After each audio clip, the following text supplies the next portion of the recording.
जय हिंद दोस्तों। राज्य सेंटर में आप सभी का हार्दिक स्वागत है।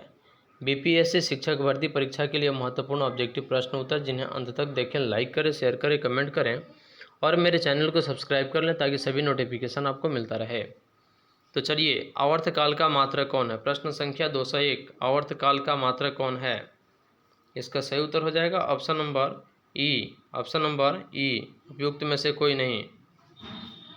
इनमें से किसकी आवाज़ की आवृत्ति सबसे अधिक होती है? इनमें से किसमें सबसे आवाज़ की जो आवृत्ति होती है वह अधिक होती है? ऑप्शन नंबर ए, छोटी बच्ची की। पराश्रव्य ध्वनि की आवृत्ति कितनी है? पराश्रव्य ध्वनि की आवृत्ति कितनी है? सही उत्तर है option number A. Option number A, 20,000 hertz से अधिक। हमें कोई ध्वनि सुनाई देती है तो इसका कारण क्या है? हमें कोई ध्वनि सुनाई देती है तो इसका कारण क्या है? ऑप्शन नंबर सी, कंपन। ऑप्शन नंबर सी, कंपन। मानव के कानों के लिए श्रव्यता परास कितनी है? सही उत्तर है ऑप्शन नंबर ए, 20 हर्ट्ज से लेकर के और 20,000 हर्ट्ज तक। अश्रव्य ध्वनि की आवृत्ति कितनी होती है? अश्रव्य ध्वनि की आवृत्ति कितनी होती है? ऑप्शन नंबर ए, 20 हर्ट्ज से कम। 20 हर्ट्ज से कम। कंपन आयाम का एसआई मात्रक क्या है? कंपन आयाम का एसआई मात्रक क्या है? सही उत्तर होगा option number A. Option number A, M. आवृत्ति का मात्रक क्या है? प्रश्न संख्या 208 का सही उत्तर होगा ऑप्शन नंबर डी, उपयुक्त में से एक से अधिक। ध्वनि की प्रबलता किस कारक पर निर्भर करती है? ध्वनि की प्रबलता किस कारक पर निर्भर करती है? इसका सही उत्तर हो जाएगा ऑप्शन नंबर ए, आयाम पर। ऑप्शन नंबर ए, आयाम पर। ध्वनि तरंगों की प्रकृति कैसी होती है? ध्वनि तरंगों की प्रकृति कैसी होती है? सही उत्तर हो जाएगा ऑप्शन नंबर बी, अनुदैर्घ्य होती है। मनुष्य का पराश्रव्य तरंगों का क्या प्रभाव होता है? मनुष्य पर पराश्रव्य तरंगों का क्या प्रभाव होता है? सही उत्तर होगा ऑप्शन नंबर बी, नहीं सुनी जा सकती है। शिकार परभक्षियों या बाधाओं का पता लगाने के लिए चमगादड़ अथवा डॉल्फिन किस परिघटना का उपयोग करते हैं? प्रश्न संख्या 212 का सही उत्तर होगा ऑप्शन नंबर ए, प्रतिध्वनि का निर्धारण। प्रतिध्वनि का निर्धारण। अगला प्रश्न है, चंद्रमा पर धरातल से दूर क्यों विस्फोट सुनाई पड़ता है? चंद्रमा पर धरातल से दूर क्यों विस्फोट सुनाई पड़ता है? इसका सही उत्तर होगा ऑप्शन नंबर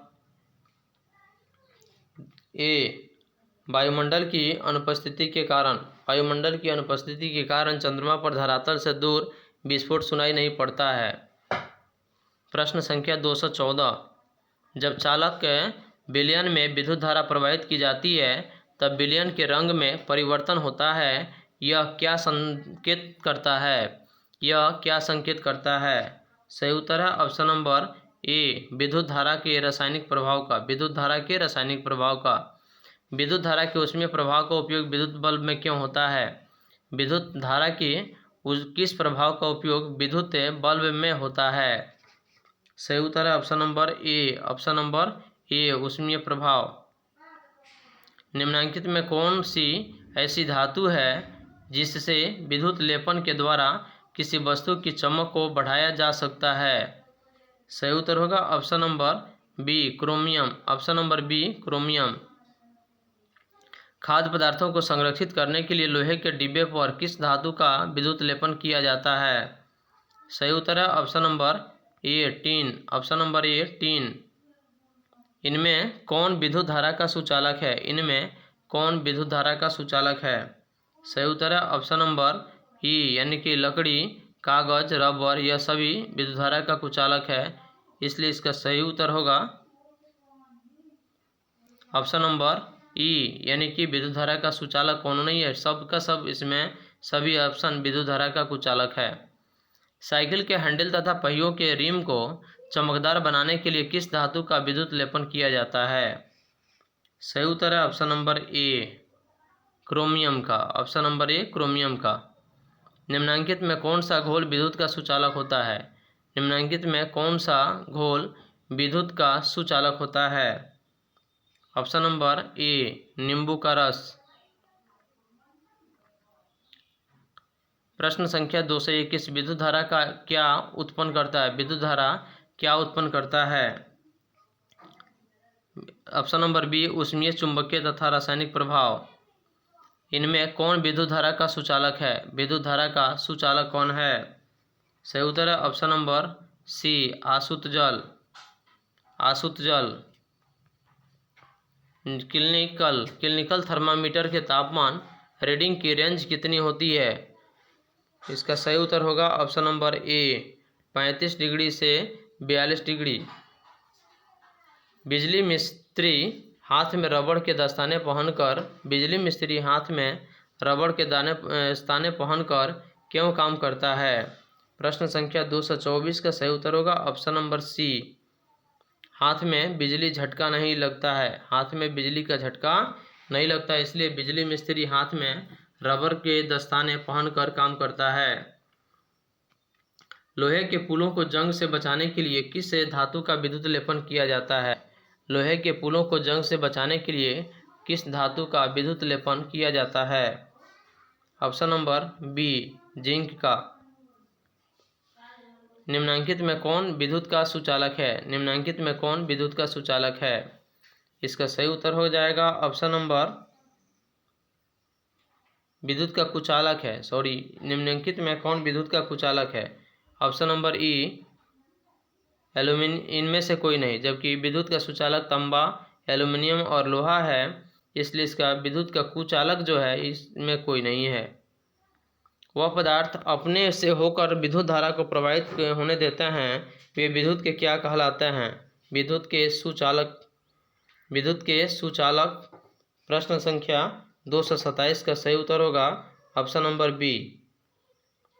जो पदार्थ अपने से होकर विद्युत धारा में आसानी से प्रवाहित नहीं होने देते हैं उन्हें क्या कहते हैं? इसका सही उत्तर होगा विद्युत के कुचालक। विद्युत के कुचालक। प्रश्न संख्या 228 का सही उत्तर होगा जो पदार्थ अपने से होकर विद्युत धारा में आसानी से प्रवाहित नहीं होने देते हैं उन्हें क्या कहते हैं? ऑप्शन नंबर ए विद्युत के हीन चालक। आवेश कितने प्रकार के होते हैं? आवेश कितने प्रकार के होते हैं? ऑप्शन नंबर बी 2 प्रकार के। आवेश 2 प्रकार के होते हैं। कांच के रेशम से रगड़ने पर रेशम पर कौन आवेश उत्पन्न होता है?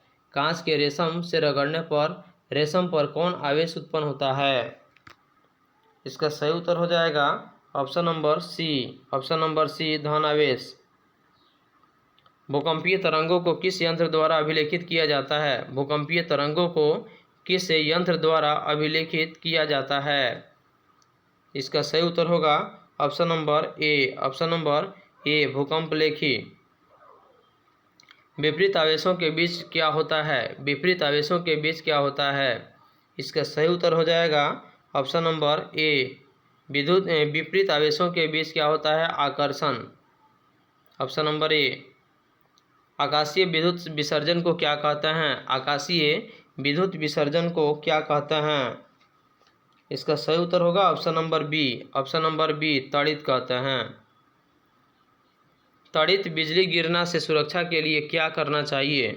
ताड़ित यानी कि बिजली गिरना से सुरक्षा के लिए क्या करना चाहिए? प्रश्न संख्या 234 का सही उत्तर होगा ऑप्शन नंबर बी खुली जगह में घुटनों के बल सिमट कर सिर को हाथों से ढककर बैठना चाहिए। भूकंप की तीव्रता मापने वाले यंत्र को क्या कहते हैं? भूकंप की तीव्रता मापने वाले यंत्र को क्या कहते हैं? इसका सही उत्तर होगा ऑप्शन नंबर ए रिएक्टर पैमाना। निम्नलिखित में से किसे रगड़ने से आसानी से आवेशित नहीं किया जा सकता? निम्नलिखित में से किसे रगड़ने से आसानी से आवेशित नहीं किया जा सकता? इसका सही उत्तर होगा option number A. Option number ए तांबे की छड़। ऑप्शन नंबर ए तांबे की छड़। अगला प्रश्न है झारखंड की एक प्रमुख आपदा जिससे अधिक व्यक्ति प्रभावित होता है? यानी कि झारखंड की एक प्रमुख आपदा कौन है जिससे अधिक व्यक्ति प्रभावित होते हैं? सही उत्तर होगा ऑप्शन नंबर बी ताड़ित। ऑप्शन नंबर बी ताड़ित। समान आवेशों के बीच क्या होता है? समान आवेशों के बीच क्या होता है? इसका सही उत्तर होगा ऑप्शन नंबर बी प्रतिकर्षण। समान आवेश के बीच प्रतिकर्षण होता है और विपरीत आकर्षण होता है। विद्यालयों भवन के ऊपर त्रिशूल आकार की धातु की पट्टी लगाई जाती है, क्यों? विद्यालयों या भवनों के ऊपर त्रिशूल आकार की धातु की पट्टी लगाई जाती है, क्यों? इसका सही उत्तर है ऑप्शन नंबर बी, विद्युत विसर्जन से बचने के लिए। निम्नलिखित में से किस थर्मामीटर में जिंक होती है? निम्नलिखित में किस थर्मामीटर में जिंक होती है?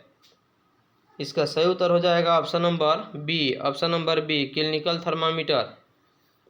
जब कांच की छड़ को रेशम के कपड़े से रगड़ते हैं तो छड़ पर क्या प्रभाव पड़ता है? जब कांच की छड़ को रेशम के कपड़े से रगड़ते हैं तो छड़ पर क्या प्रभाव पड़ता है? सही उत्तर होगा ऑप्शन नंबर बी, धनावेशित हो जाती है तथा कपड़ा ऋण आवेशित हो जाती है। निम्न में कौन प्रदीप्त वस्तुएं हैं? प्रदीप्त वस्तुएं का मतलब होता है कि वे वस्तुएं जो स्वयं प्रकाश उत्सर्जित करती है उसे प्रदीप्त वस्तु कहते हैं। जैसे इसमें सही उत्तर हो जाएगा ऑप्शन नंबर ए, सूर्य। वह पदार्थ जो स्वयं प्रकाश उत्सर्जित करता है क्या कहलाता है? वह पदार्थ जो स्वयं प्रकाश का उत्सर्जन करता है उसे क्या कहते हैं? सही उत्तर है ऑप्शन नंबर ए, प्रदीप्त कहते हैं। अगला प्रश्न है, निम्न में कौन अप्रदीप्त वस्तुएं हैं? अप्रदीप्त वस्तु कौन है? इसका सही उत्तर हो जाएगा ऑप्शन नंबर सी, दर्पण। दर्पण का मतलब होता है शीशा, जबकि आग और विद्युत बल्ब जो है यह प्रदीप्त वस्तुएं हैं। मानव के सुस्पष्ट दृष्टि की न्यूनतम दूरी कितनी होती है? यानी कि मानव नेत्र के अस्पष्ट न्यूनतम दूरी कितनी होती है? सही उत्तर होगा option number B, 25 centimetre. Option number B, 25 centimetre. परावर्तन के कितने नियम है? यानी कि प्रकाश के परावर्तन के कितने नियम है? ऑप्शन नंबर ए, 246। आँख में प्रवेश करने वाली प्रकाश किरणों को कौन नियंत्रित करता है? आँख में प्रवेश करने वाली प्रकाश किरणों को कौन नियंत्रित करता है? प्रश्न संख्या 247 का सही उत्तर होगा ऑप्शन नंबर सी, आइरिस। समतल दर्पण से बना प्रतिबिंब कैसा होता है? समतल दर्पण से बना प्रतिबिंब कैसा होता है? सही उत्तर है ऑप्शन नंबर ए, आभासी। ऑप्शन नंबर ए, आभासी। अगला प्रश्न है, श्वेत प्रकाश में कितने रंग प्राथमिक रंग होते हैं? श्वेत प्रकाश में कितने रंग प्राथमिक रंग होते हैं? सही उत्तर है ऑप्शन नंबर सी, 3। आँख से दिव्यांग व्यक्ति के लिए कौन सी लिपि लोकप्रिय है? आँख से दिव्यांग व्यक्ति के लिए कौन सी लिपि लोकप्रिय है? सही उत्तर है ऑप्शन नंबर ए, ब्रेल लिपि। ऑप्शन नंबर ए, ब्रेल लिपि जो है यह अंधे व्यक्तियों को पढ़ने में यह सहूलियत प्रदान करता है। अगला प्रश्न है, किसी पृष्ठ पर पड़ने वाली प्रकाश किरण को क्या कहते हैं? किसी पृष्ठ पर पड़ने वाली प्रकाश की किरण को क्या कहते हैं? इसका सही उत्तर होगा ऑप्शन नंबर बी, आपतित किरण। जिस प्रक्रिया के कारण श्वेत प्रकाश 7 रंगों में विभक्त हो जाती है, किस प्रक्रिया के कारण श्वेत प्रकाश 7 रंगों में विभक्त हो जाती है?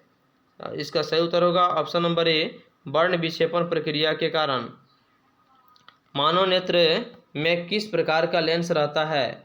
मानव नेत्र में किस प्रकार का लेंस रहता है? सही उत्तर है ऑप्शन नंबर ए, उत्तल लेंस। आइरिस में स्थित छोटे छिद्र को क्या कहते हैं? आइरिस में स्थित छोटे छिद्र को क्या कहते हैं? ऑप्शन नंबर ए, पुतली कहते हैं। क्या कहते हैं? पुतली कहते हैं। मानव नेत्र के रंगीन भाग को क्या कहते हैं? मानव नेत्र के रंगीन भाग को क्या कहते हैं? ऑप्शन नंबर ए, आइरिस या परितारिका।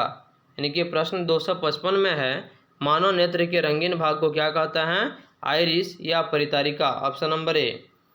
प्रश्न संख्या 256 है, आपतन कोण परावर्तन कोण के बराबर होता है। इसका सही उत्तर होगा ऑप्शन नंबर ए, यानी कि सदैव बराबर होता है। मानव नेत्र वस्तु का प्रतिबिंब किस भाग पर बनाता है? मानव नेत्र वस्तु का प्रतिबिंब किस भाग पर बनाता है? इसका सही उत्तर होगा ऑप्शन नंबर ए रेटिना पर। तापमान मापने के लिए कौन प्रयुक्त उपकरण है? तापमान मापने के लिए कौन प्रयुक्त उपकरण है?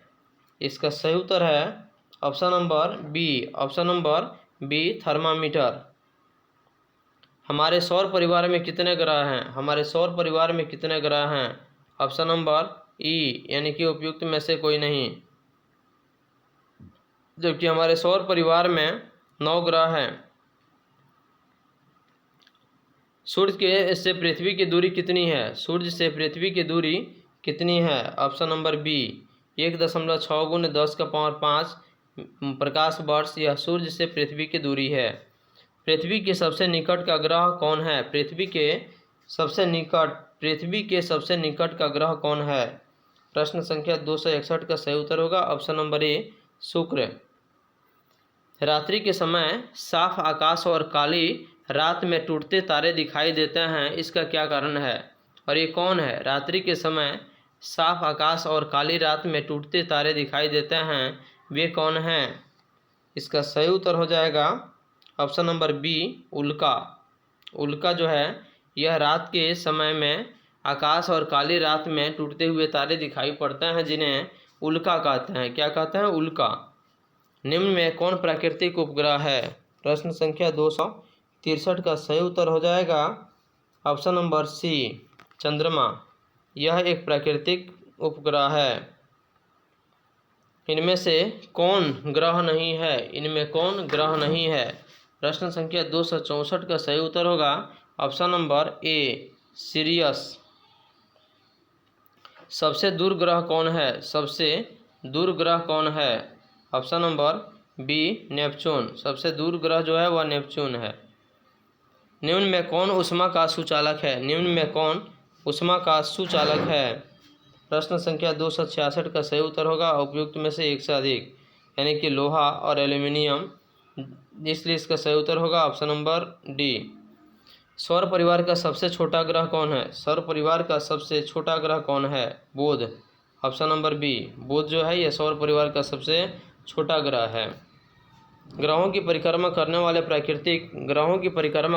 प्राकृतिक खगोलीय पिंड को क्या कहते हैं?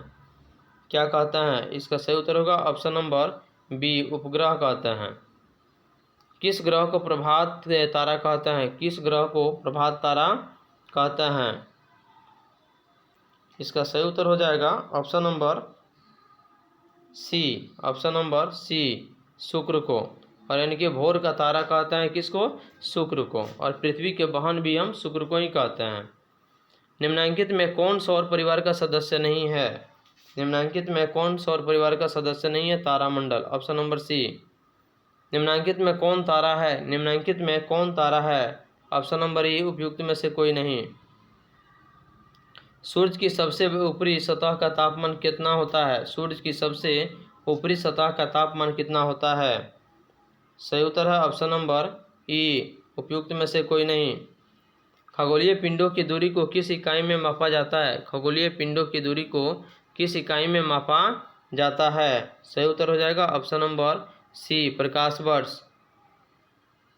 सौर परिवार में चमकीला ग्रह कौन है? सौर परिवार में चमकीला ग्रह कौन है? प्रश्न संख्या 274 का सही उत्तर हो जाएगा ऑप्शन नंबर सी शुक्र जो है यह सौर परिवार का सबसे चमकीला ग्रह है। सौर परिवार का सबसे बड़ा ग्रह कौन सा है? बृहस्पति। सौर परिवार का सबसे बड़ा ग्रह कौन है? बृहस्पति। कौन है? बृहस्पति। कौन सा ग्रह है जिसका उपग्रह नहीं है? कौन सा ग्रह है जिसका उपग्रह नहीं है? इसका सही उत्तर होगा ऑप्शन नंबर बी बुध। यह बुध एक ऐसा ग्रह है जिसका कोई उपग्रह नहीं है।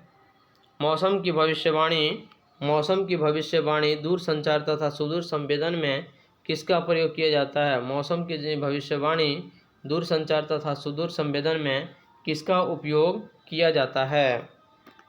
सही उत्तर होगा option number C. Option number C. पृथ्वी का एक उपग्रह कौन है? पृथ्वी का एक उपग्रह कौन है? ऑप्शन नंबर ए चंद्रमा। किस ग्रह को लाल ग्रह कहा जाता है? किस ग्रह को लाल ग्रह कहा जाता है? मंगल को। Option number C. जब एक चींटी काटती है तो वह संचरित करती है। जब एक चींटी काटती है तो वह संचरित करती है। सही उत्तर होगा ऑप्शन नंबर ए, अम्लीय तरल का। कौन सी गैस हरितगृह प्रभाव वृद्धि के लिए जिम्मेवार है? कौन सी गैस हरितगृह प्रभाव वृद्धि के लिए जिम्मेवार है? 281, ऑप्शन नंबर बी। इसका सही उत्तर होगा CO2 यानी कार्बन डाइऑक्साइड। जल को प्रदूषित करने वाले पदार्थ क्या कहलाते हैं? जल को प्रदूषित करने वाले पदार्थ क्या कहलाते हैं? ऑप्शन नंबर ई, इनमें से कोई नहीं। जल को प्रदूषित करने वाले पदार्थ कहलाते हैं जल प्रदूषक। यानी कि प्रश्न संख्या 283, वायु प्रदूषण का प्रभाव पड़ता है यानी कि उपयुक्त में से सभी पर। ऑप्शन नंबर डी, यानी कि मनुष्य पर, मनुष्य पर तथा वृक्षों पर वायु प्रदूषण का प्रभाव पड़ता है। इसलिए इसका सही उत्तर हो जाएगा ऑप्शन नंबर डी। पर्यावरण का अजैविक कारक कौन है? पर्यावरण का अजैविक कारण कौन है? ऑप्शन नंबर बी, वायु। ऑप्शन नंबर बी, वायु। विश्व तापन का प्रमुख कारण क्या है? विश्व तापन का प्रमुख कारण क्या है? इसका सही उत्तर हो जाएगा ऑप्शन नंबर सी, 285 का सही उत्तर होगा option number C, carbon dioxide की बढ़ती मात्रा। पौधों पर प्रभाव के लिए उत्तरदायी गैस कौन सी है? सही उत्तर है ऑप्शन नंबर ई। ऑप्शन नंबर ई, इनमें से कोई नहीं। इनमें से कौन सा पदार्थ प्राथमिक प्रदूषक है? इनमें से कौन सा पदार्थ प्राथमिक प्रदूषक है? सही उत्तर होगा इसका option number A. Option number A, carbon dioxide. अम्ल वर्षा के प्रमुख अवयव कौन है? अम्ल वर्षा के प्रमुख अवयव कौन है? सही उत्तर हो जाएगा option number D. Option number D, उपयुक्त में से एक से अधिक। वायु किसका मिश्रण है? वायु किसका मिश्रण है? प्रश्न संख्या 289 का सही उत्तर होगा ऑप्शन नंबर ए, गैसों का मिश्रण है। वायु किसका मिश्रण है? गैसों का। अगला प्रश्न है, वायु में नाइट्रोजन कितने प्रतिशत होते हैं? वायु में नाइट्रोजन कितने प्रतिशत होते हैं? सही उत्तर है ऑप्शन नंबर बी, 78%। वायु में ऑक्सीजन कितने प्रतिशत होता है? शेष ऑक्सीजन की मात्रा 21% होती है। इसलिए इसका सही उत्तर होगा ऑप्शन नंबर सी। वायु प्रदूषक तथा कोहरे के संयोग से क्या बनता है? वायु प्रदूषक तथा कोहरे के संयोग से क्या बनता है? सही उत्तर है ऑप्शन नंबर ए, धुंध कोहरा। वायुमंडल में उपस्थित गैस से जलवाष्प से क्रिया करके कौन से अम्ल बनाती है? प्रश्न संख्या 293 का सही उत्तर होगा ऑप्शन नंबर सी, सल्फ्यूरिक अम्ल और नाइट्रिक अम्ल। सल्फ्यूरिक अम्ल और नाइट्रिक अम्ल। कौन सी गैस रुधिर में यानी कि खून में ऑक्सीजन वाहक क्षमता को घटा देती है? इसका सही उत्तर हो जाएगा option number B, carbon monoxide. अगला प्रश्न है, कौन सी गैसें वैश्विक उष्णयन में अपना योगदान देती है? कौन सी गैसें वैश्विक उपनयन में अपना योगदान देती है? प्रश्न संख्या 295 का सही उत्तर होगा ऑप्शन नंबर डी, उपयुक्त में से एक से अधिक। जल को बचाने का हमारा मूल मंत्र कौन सा होना चाहिए? जल को बचाने का हमारा मूल मंत्र कौन सा होना चाहिए? ऑप्शन नंबर डी, यानी कि कम उपयोग, पुनः चक्रण तथा पुनः उपयोग। ऑप्शन नंबर डी इसका सही उत्तर होगा। प्रश्न संख्या 97, 297, वायुमंडल के औसत ताप में निरंतर वृद्धि को क्या कहते हैं? वायुमंडल के औसत ताप में निरंतर यानी कि लगातार वृद्धि को क्या कहते हैं? इसका सही उत्तर हो जाएगा ऑप्शन नंबर बी। इसका सही उत्तर होगा ऑप्शन नंबर बी, विश्व उष्णन। जो जल उपयोग के योग्य नहीं होता है उसे क्या कहते हैं? जो जल उपयोग के रूप में नहीं होता है उसे हम क्या कहते हैं? ऑप्शन नंबर बी, अवशिष्ट जल। निम्न में कौन सा अवशिष्ट जल का स्रोत नहीं है? निम्न में से कौन अवशिष्ट जल का स्रोत नहीं है? सही उत्तर होगा ऑप्शन नंबर ए, गंदा जल। ऑप्शन नंबर ए, गंदा जल। जीवन के लिए जल पर कार्यवाही के लिए अंतर्राष्ट्रीय दशक की अवधि कौन सी है? जीवन के लिए जल पर आवश्यक जल पर कार्यवाही के लिए अंतर्राष्ट्रीय दशक की अवधि कौन सी है? सही उत्तर हो जाएगा ऑप्शन नंबर बी 2005 से 2015।